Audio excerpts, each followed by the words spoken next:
After finishing high school, Kyle Dallum was eager to join the military, not fully realising the impact it would have on his life.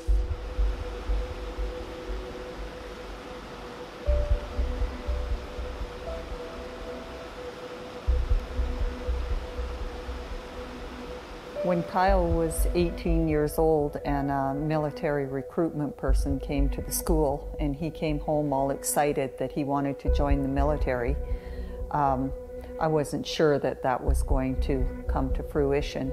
But when he was 19 and he signed up, I felt really proud of him.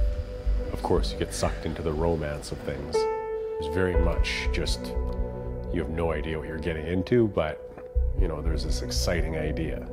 I'm sworn in now, and it seems like yesterday I was just grading.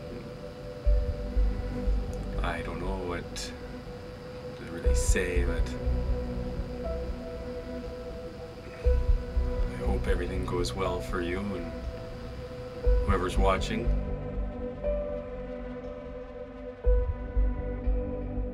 I started training in Saint Jean, Quebec.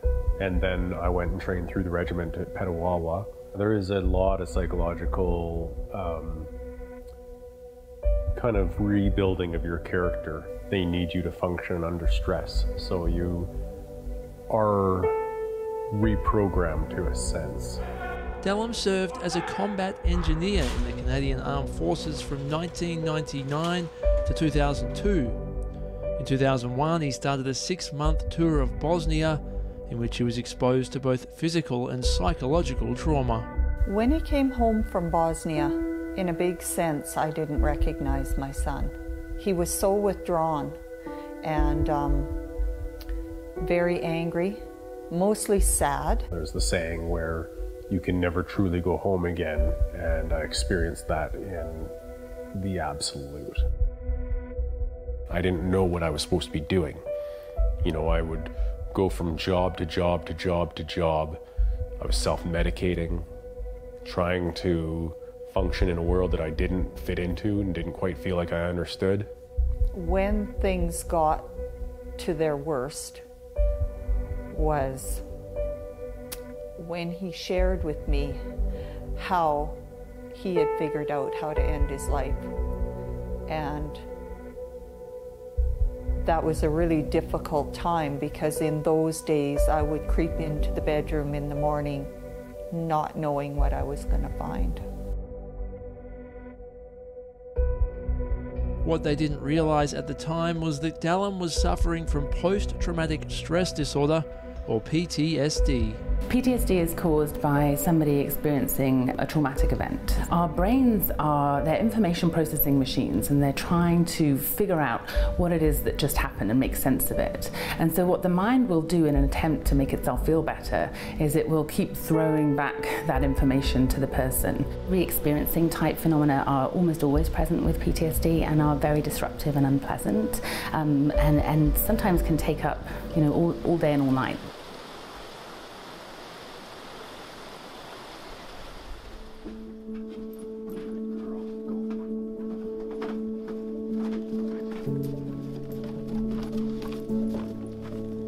Things started to change in 2013 when I met a group of veterans who had post-traumatic stress.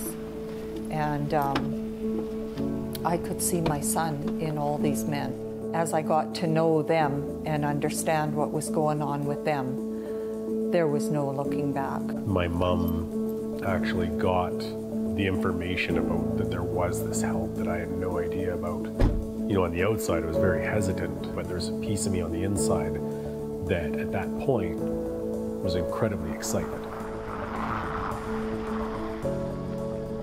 After more than a decade suffering from pain, anger and sadness, Dallum would begin the long road to recovery and would soon cross paths with an Irish wolfhound named Farnan. I had suggested to him for probably a year and a half that he might try a service dog. And finally, he decided that he wanted to get a dog. So I went to the breeder, met the puppies that were there, And Phelan and I clicked right from the start. And we started moving forward in training, working towards the service dog side of it. The change in him started immediately.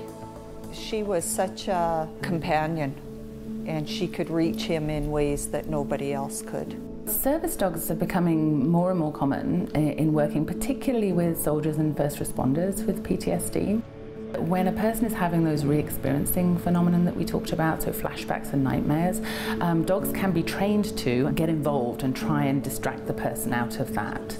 They also provide love and they provide affection. It took quite a while for me to really learn how to be a team with her and what she's been trying to tell me, and to reward her for interrupting those moments where I'm getting escalated and aggravated. She's taken me out of places that have been causing me stress, waking me up from nightmares, and she gave me my feelings back.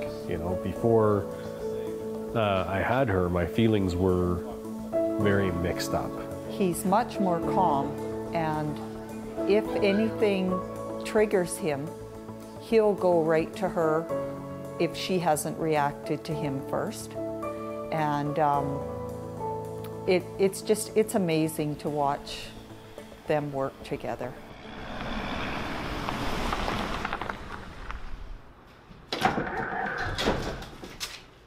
In the fall of 2018, Kyle would run for City Council, another sign of how far he's come.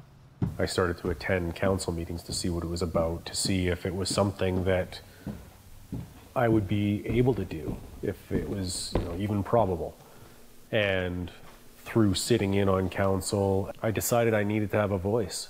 Ultimately, so did the voters. Dallum says getting that phone call was a moment he'll never forget. It made me incredibly proud, because people believed in me. People believed that I was the right choice. Certainly from a mayor point of view, it's very important for me to see 6 councillors around the table that represent a broad range of views in the community.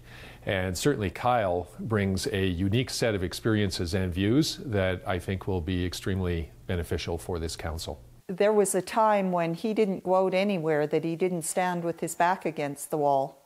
And here he is on City Council facing a group of people and helping make decisions. I know he couldn't do that without Phelan beside him. And I can't even explain how important she is to him. Phelan being in the council chamber feels pretty natural. You would think that would be, it would feel fairly exceptional, but I think pretty much all of council and staff have just accepted the fact that Phelan is part of Kyle. Once people are recovering from PTSD, we start to call it post-traumatic growth, because they've often been to hell and back. And once you've got past that, you have some amazing strengths to cope with adversity and some amazing resiliencies. It gives me a lot of hope that other veterans, first responders, they can move forward, and that they can see there's an example of somebody that has gone from various injuries to giving back and feeling productive and having a purpose.